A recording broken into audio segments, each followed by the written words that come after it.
Assalamualaikum warahmatullahi wabarakatuh. Halo Dunku, ketemu lagi bersama saya di Sopinal Channel.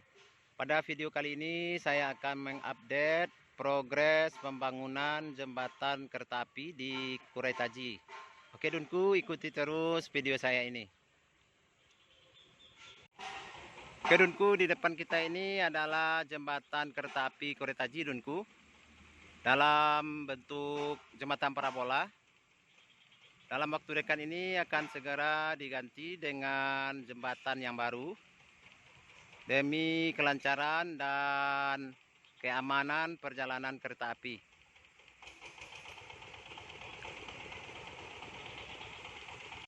Oke Dunku, di depan kita ini adalah jembatan parabol satu-satunya yang tinggal di jalur Padang Pariaman Dunku. Dalam waktu dekat ini akan segera diganti dengan jembatan yang baru. Beginilah suasananya di jembatan parabol Kuretaji Dunku.